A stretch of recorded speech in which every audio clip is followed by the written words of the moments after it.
ទ្រព្យសម្បត្តិខ្ញុំដែរហើយខ្ញុំក៏អត់មានទ្រព្យសម្បត្តិឲ្យកូនបំផ្លាញដែរតែមកទល់ពេលនេះកូនអ៊ំទាំងអស់អត់មានការងារធ្វើទេហើយបើសិនជាបងប្អូនណាដែលកំពុងតែរស់នៅប្រទេសអូស្ត្រាលីហើយបើសិនជាបានឃើញអ៊ំថ្ងៃណាមួយអ៊ំបានទៅដល់កុំភ្លេចជួយរាប់អានអ៊ំស្រឡាញ់អ៊ំហើយផ្ដល់ការងារទៅឲ្យក្រុមគ្រួសារគាត់ផងជំរាបសួរសួស្តីទាំងអស់គ្នាថ្ងៃនេះខ្ញុំមកដើរកំសាន្តទៅតាមសួនហើយក៏ឆ្លៀតពេលហ្នឹងក៏ចង់ស្នេហ៍ស្នាលជាមួយអ៊ំដែលត្រូវជាមិត្តភក្តិរបស់ម៉ាក់ក្មេកខ្ញុំណាពាក់ព័ន្ធអំពីជីវិតតស៊ូរបស់គាត់អញ្ចឹងយើងមកជួបគាត់ទាំងអស់គ្នាជំរាបសួរបងប្អូនទាំងអស់គ្នាខ្ញុំទឹកសុវណ្ណរីអាយុ67ឆ្នាំមានកូន5នាក់ហើយជាស្ត្រីមេម៉ាយតាំងពីអាយុ40ឆ្នាំចាំកូន5ម្នាក់ឯងណាងល្អដែលកូនខ្ញុំទាំង5នាក់ល្អមិនដែលធ្វើឲ្យខ្ញុំពិបាកទេក៏មិនដែលបំផ្លិចបំផ្លាញទ្រព្យសម្បត្តិខ្ញុំដែរហើយខ្ញុំក៏អត់មានទ្រព្យសម្បត្តិឲ្យកូនបំផ្លាញដែរនិយាយរួមគឺរស់ដោយសាមញ្ញធម្មតាអ៊ំអើយអ៊ំមកនៅស្រុកគេច្រើនឆ្នាំ20ជាងឆ្នាំហើយចំកូនតែម្នាក់ឯងហើយកូនដល់តែ5នាក់អ៊ំជួបការប្របាយគេខ្លះអ៊ំរឿងការលំបាកខ្លាំងពួកអីអ៊ំតាំងពីកូនអ៊ំនៅទូចហើយឲ្យរៀនសូត្រមិនបានជ្រៅជ្រះទេគ្រាន់ថាគួរសមហើយកន្លងមកកូនអ៊ំក៏បានរៀនសូត្រនៅប្រទេសទី2នេះខ្លះហើយក៏បានធ្វើការខ្លះតែមកទល់ពេលនេះកូនអ៊ំទាំងអស់អត់មានការងារធ្វើទេមកចឹងអ៊ំដោយសារយើងមានបញ្ហាជាមួយគ្នាហើយប៉ុន្តែអ៊ំ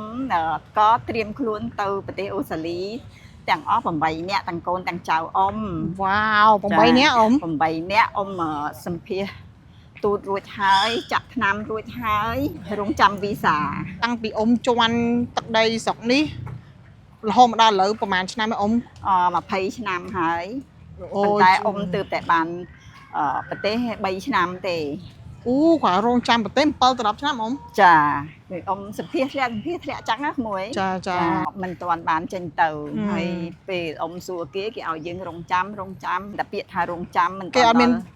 ពាក្យអី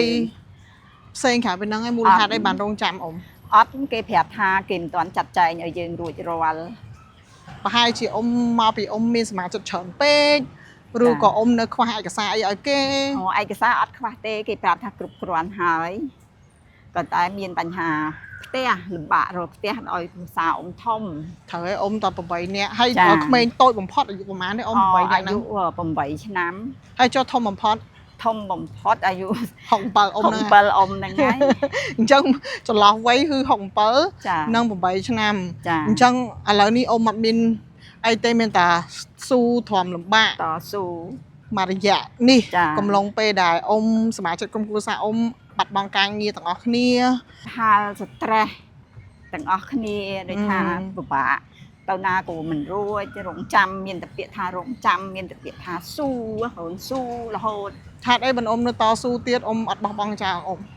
អ៊ំព្រោះអ៊ំនៅតែទៅដល់ហើយអ៊ំបោះបង់ចោលអត់បានទេព្រោះអ៊ំតស៊ូយូរឆ្នាំមកហើយខ្វះតែបន្តិចទៀតណាអ៊ំបន្តិចទៀតអ៊ំទៅដល់គោលដៅអ៊ំគិតថាបើសិនជាអ៊ំទៅដល់ទីនោះដែលជាក្តីសម័យរបស់អ៊ំជាប្រទេសអូស្ត្រាលីហ្នឹងតើវានឹងជួយស្រាយបន្ទុកអ្វីខ្លះសម្រាប់អ៊ំតាមអ៊ំគិតមើលប្រហែលជាស្រាយបន្ទុកអ៊ំព្រោះទៅដល់នោះអ៊ំកូននឹងមានការងារធ្វើគ្រប់គ្នាទាំងអស់ហ្នឹងហើយប្រាក់ខែច្រើនទៀតអ៊ំចា